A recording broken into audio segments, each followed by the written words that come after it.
అందం, ఆరోగ్యం, ఆత్మవిశ్వాసం అనూస్తో సాధ్యం. ట్రాన్స్ఫర్మేషన్ సర్వీసెస్ పైన ఫ్లాట్ 50% డిస్కౌంట్. అనూస్ సిన్స్ 1982.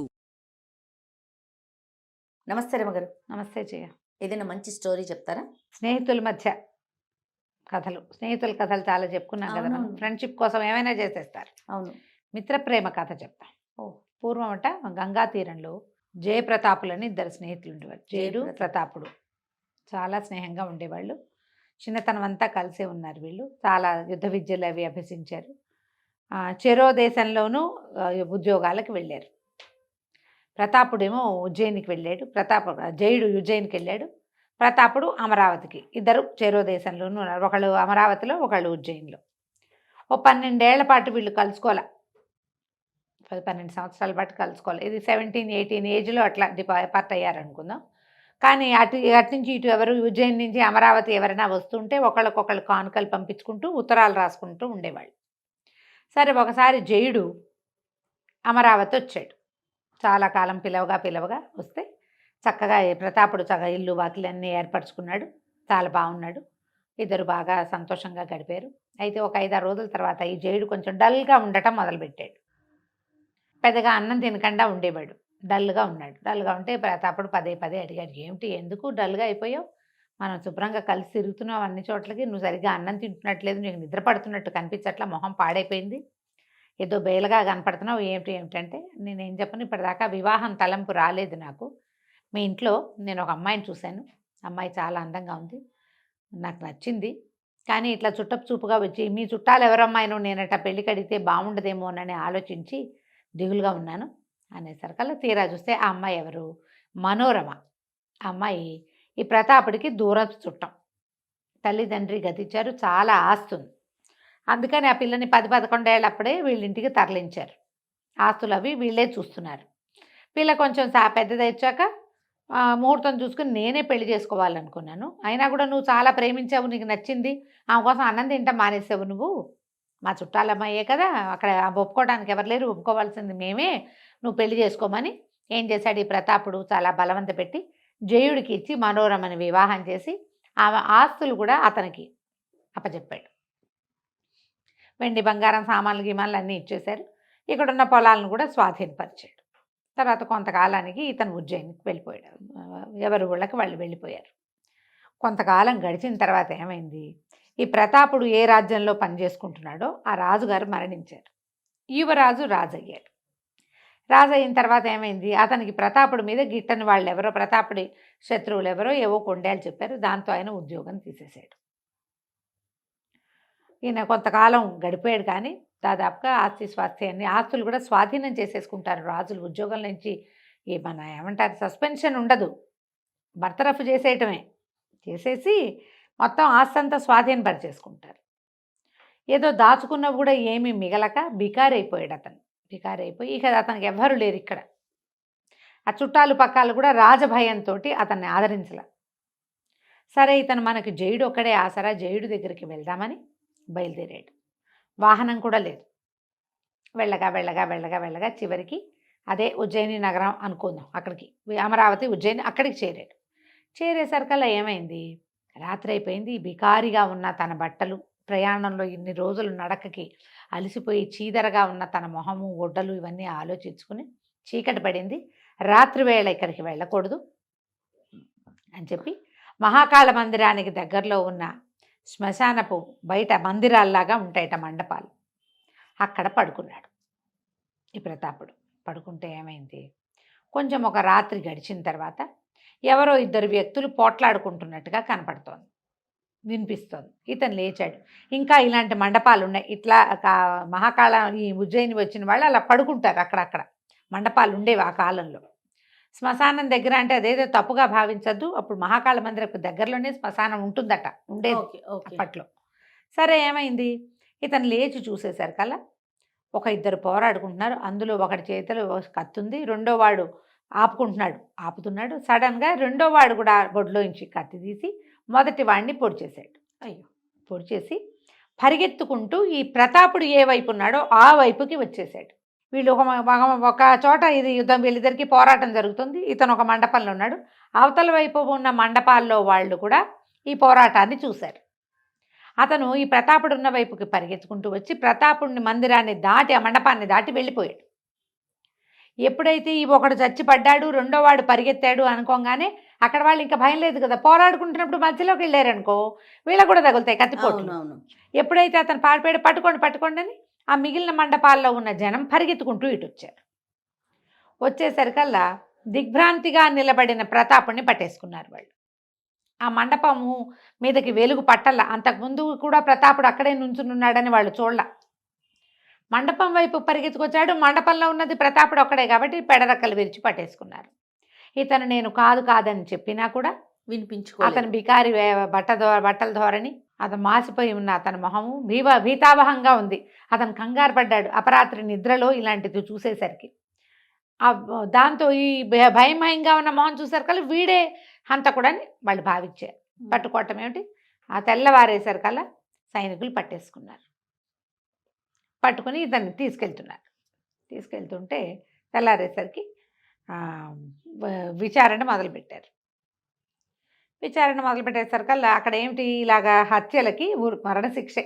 ఇతను ఏం చేయాలో చేష్టలు దక్కి నుంచుంటే ఈ లోపల జనమంతా చేరారు. అది ఓపెన్గా ఉండే న్యాయస్థానమే. ఆ జనాల్లో నుంచి జయుడు పరిగెత్తుకుంటూ వచ్చాడు. వచ్చి ఈ హత్య ఇతను కాదు, నేను చేశాను అన్నాడు. అనేసరికల్లా ప్రతాపుడు అన్నాడు, కాదు నేనే చేశాను హత్య. వీళ్ళు తెల్లబోయారు. నేనంటే నేను. వీళ్ళు అక్కడ ఉన్న సాక్షులంతా ఏం చెప్తున్నారు, మేము ఇతన్నే చూసాం అక్కడ, ఈ రెండో అతన్ని మేము చూడలేదంటున్నారు. జయుడు చెప్పాడు, కాదు నేను హత్య చేసి మండపం పక్కన నక్కున్నాను, ఇతను మండపం మీద నుంచున్నాడు, అందుకని అతను పట్టుకున్నారు. నేను మండపం పక్కనే ఉన్నాను, నా మూలంగా అతను జైల్లో పడ్డం ఇష్టం లేక నేను వచ్చాను. ఇద్దరు మొహమొహాలు చూసుకున్నారు, ఒకళ్ళనొకళ్ళు గుర్తుపట్టుకున్నారు. ఏం చేస్తారు అర్థం కాలేదు ఏం చెయ్యాలో. సరే అక్కడి నుంచి జడ్జి గారు ఎవరు హంతకుడు అనేది తేల్చలేకపోయారు. ఎందుకు చంపావు అనేదానికి అసలు కారణమే లేదు. అతను చెప్పలేడు, ఇతను చెప్పలేడు. ఏదో వాగ్వాదం వచ్చింది, చంపేశామంతే. దాంతో ఏం చేశారు, ఈ ఓపెన్ కోర్టు కదా ఇది, జడ్జి అన్నాడు, మరి మనకు తెలియలేదు కాబట్టి ఈ ఇద్దరిలో ఒకడు హంతకుడు, రెండో వాడు పిచ్చివాడు, ఇద్దరిని ఉరిదీయండి అన్నారు. హంతకుడు బెనిఫిట్ ఆఫ్ డౌట్ కింద వదిలిపెట్టేయాలి కాదు అక్కడ సిద్ధాంతం, ఇద్దరిని ఉరిదీయటమే. అక్కడి నుంచి ఇద్దరిని వధ్యశాలకి తీసుకుపోయారు. ఊరంతా చెప్పుకుంటున్నారు ప్రతి వాళ్ళు, ఒక హత్య జరిగింది, ఒక హత్యకి ఇద్దరు హంతకులు, ఇద్దరికి ఊరేస్తున్నారు అని. సరే ఆ వధ్యశాలకి పూర్తిగా తీసుకుపోయాక జనంలోంచి ఒకడు పరిగెత్తుకొచ్చాడు. మూడోవాడు వచ్చి ఆపండి, ఈ హత్య చేసింది నేను, వీళ్ళెవరో కూడా మాకు తెలీదు, వాడు నా స్నేహితుడు, చచ్చిపోయినవాడు, నేనే చంపాను, నేనే చంపి శ్మశానం పక్కన ఉన్న మండపంలో పక్క నుంచి నేను పరిగెత్తి పారిపోయాను అనేసరికల్లా ఇప్పుడు మూడో వాడు వచ్చాడుగా, ముగ్గురు నుడిదీయమని లేదు, జనం అంతా గోల పెట్టేసి అరిచి కేకలు పెట్టారు. అక్కడి నుంచి ఈ తలార్లు వాళ్ళు సైన్యాధిపతులు ఉంటారుగా, మళ్ళీ ముగ్గురిని తీసుకుపోయి మళ్ళీ కోర్టులో ప్రవేశపెట్టారు. ఈసారి చిన్న కోర్టు కాకుండా, ఓపెన్ కోర్టు కాకుండా పెద్ద కోర్టుకి తీసుకెళ్తే ముగ్గురిని అడిగారు. అతను చెప్పాడు, నిజానికి ఇది నేను హత్య చేయవలసింది కాదు, మొట్టమొదట పిడిబాకు ఎత్తినవాడు చచ్చిపోయిన వాడే. అడగండి అంటే సాక్షులంతా చెప్పారు, చచ్చిపోయిన వాడి చేతిలోనే మొదట కత్తుంది. ఎవడైతే హంతకుడో వాడు చాలాసేపు కత్తిని అడ్డుకోవడానికి ప్రయత్నం చేసి చివరికి కత్తి తీశాడు. అది కనపడింది క్లియర్గా, ఎందుకంటే ఆ శవాల ఇవి ఉంటాయి కదా, చితుల మంటలో కనపడింది. ప్రతాపుడు కూడా చూశాడు అది. ఒకడి చేతిలోనే కత్తి ఉంది చాలాసేపు, ఎవడి చేతిలో మొదట కత్తి ఉందో వాడే చచ్చిపడి ఉన్నాడు. అక్కడి నుంచి ఇతను చెప్పాడనమాట, నా స్నేహితుడు మా చెల్లెల్ని పెళ్లి చేసుకుంటానని నా దగ్గర డబ్బులు అప్పు తీసుకున్నాడు, మా చెల్లెల్ని చేసుకోలేదు, నా డబ్బు వెనక్కి తిరిగి ఇవ్వలేదు, అసలు అది వాడిని చంపే ఉద్దేశమే లేదు నాకు, మాట్లాడడానికి మొదలుపెట్టాము, మేము ఎక్కడి నుంచో మొదలుపెట్టి మాట్లాడి అక్కడికి చేరాం, వాడు నిన్ను చంపేస్తే నీ చెల్లెల్ని చేసుకోకర్లేదు, నీ బాకీ కూడా తీర్చక్కర్లేదని నన్ను చంపబోయాడు, ఎంతసేపో ప్రయత్నించాను, నేను ఆపలేకపోయాను, ఇదిగోండి చైతు మీద అతనికి 5-6 చోట్ల కత్తులు గుచ్చుకుని ఉన్న గుర్తులున్నాయి, ఆపలేక ఇక తప్పనిసరి చంపేశాను, వీళ్ళిద్దరూ ఎందుకు ఒప్పుకుంటున్నారో నాకు తెలియదు, నేను చేసిన హత్యకి నా కుటుంబం ఎట్లాగూ ఇదైపోతుంది, కానీ ఇద్దరు వేరు వ్యక్తులు ఎందుకు ఇందులో ఇరుక్కున్నారో, పైగా మేమే చేశామని వాళ్ళు ఎందుకు అంటున్నారో నాకు తెలియదు అనేసరికల్లా ఈ ప్రతాపుడిని జయుడిని ప్రశ్నించారు. ఆ జయుడు ఏం చెప్పాడంటే, నేను ఇక్కడ వాడినే, ఫలానా ఉద్యోగంలో ఉన్నాను, జనం గుర్తుపట్టారు అతన్ని, సైనికులు కూడా చెప్పారు, రాయస్ కార్డు ఇతను లెక్కలు చూసే దీంట్లో ఉంటాడు అతను. యుద్ధ విద్యలు నేర్చుకున్నా కూడా అతను ఎక్కువగా అందులో ఉంటాడు, సైనికుల లెక్కలు అవి రాసుకోవటము ఆ డిపార్ట్మెంట్లో ఉంటాడు. కరివాడిని ఇతను నా స్నేహితుడు, తను పెళ్లి చేసుకోవాల్సిన అమ్మాయిని నాకు ఇచ్చి పెళ్లి చేసి ఆమె ఆస్తంతా నాకు స్వాధీనపరిచాడు. ఎంతో చిన్నప్పటి నుంచి మేమిద్దరం స్నేహితులం, కొన్ని సంవత్సరాలుగా కలవలేదు. అతను నన్ను కలవడానికే ఈ ఊరు వచ్చి ఉంటాడు, కానీ వేషధారణ చూస్తే ఇదేదో ప్రమాదకరమైన పరిస్థితిలో ఉన్నట్టున్నాడు. ఒకవేళ పొరపాటున అతను ఏమైనా హత్య చేశాడేమో, అతను జీవితం పోతుంది, అతనికి ఉరిశిక్ష పడుతుందని నేను ఒప్పుకున్నాను. కాపాడడం కోసం నేను ఒప్పుకున్నాను, నేనే చేశానని చెప్పాను. అతను నేను ఇప్పుడే చూస్తున్నాను, అంటే ఇన్ని సంవత్సరాల తర్వాత ఈ సైనికులు అరెస్ట్ చేసిన తర్వాతే నేను చూశానంటే జడ్జి అప్పుడు ప్రతాప్ని అడిగాడు, నువ్వెందుకు ఒప్పుకున్నావు? ఒప్పుకున్నావు అంటే నేను మొదట ఒప్పుకోలేదండి, వాళ్ళు నేను నిర్ఘాంతపోయిన స్థితిలో ఉండగానే నన్ను కట్టేశారు. తీరా ఇక్కడికి వచ్చేసరికల్లా, ప్రజల్లోకి వచ్చేసరికి, కోర్టు దగ్గరికి వచ్చేసరికల్లా జయుడు పరిగెత్తుకు రాగానే జయుడే చంపేశాడేమో ఒకవేళ. మరి నేను ఒప్పుకుంటే నేనేమిది అంతా పోగొట్టుకున్నాను, ఇతనికి బిడ్డ పాప ఉన్నారు, నాకేమీ లేదు, నా స్నేహితుడైనా బాగుంటాడని నేనే చేశానని నేను ఒప్పుకున్నాను అన్నాడు. అనగానే జడ్జి గారు, అప్పుడే వచ్చిన మంత్రి గారు చాలా ఆశ్చర్యపోయారు. స్నేహితుల కోసం వీళ్ళు ఒకళ్ళ కోసం ఒకళ్ళు త్యాగం చేసుకోవటం ఏమిటి, అతను చేశాడు, అతను చేసింది, తను చేసిన హత్య తను ఒప్పుకున్నాడు, వీళ్ళు చేయని హత్యలు ఒప్పుకోవడానికి ఇలా ఇదయ్యారని ఆయన చాలా సంతోషించి, అతన్నేమో నువ్వు ఆత్మరక్షణ కోసమే చేసావు, వాళ్ళంతా చెప్పారు ఆత్మరక్షణ కోసమే చంపాడు ఇతను అని. నేను వదిలేస్తున్నాను, ఎప్పుడూ హత్యలకి శిక్ష వేయకుండా వదలలేదు, ఇది మొట్టమొదటిసారి చేస్తున్నాము ఈ పని, ఇలాంటి గోముఖ వ్యాఘ్రాలు లాంటి స్నేహితులతోటి జాగ్రత్తగా ఉండు నువ్వు అని చెప్పి అతన్ని వదిలేశారు. ఈ ప్రతాపుడికి కూడా ఈ రాజ్యంలోనే ఒక ఉద్యోగం ఇచ్చి అతన్ని ఇక్కడే అట్టపెట్టుకున్నారు. ఇలాంటి ఉత్తములైన స్నేహితులు మన రాజ్యానికి మంచిది. వీళ్ళ గాథలు చెప్పుకుంటూ మన ప్రజలు కూడా మిత్రద్రోహాలు చేయకుండా ఉంటారు. వాడు ఒకడు మిత్రద్రోహి, చచ్చిపోయిన వాడు, స్నేహం కోసం చావడానికి సిద్ధపడ్డారు వీళ్ళు. ఇలాంటి వాళ్ళే కావాలని అతన్ని కూడా ఇక్కడే ఉంచుకున్నారు. వీళ్ళిద్దరూ కలకాలం స్నేహంగా ఉంటూ హాయిగా ఉన్నారు. కథ కంచికి మనం ఇంటికి. నమస్తే రమ్మగారు. నమస్తే జయ.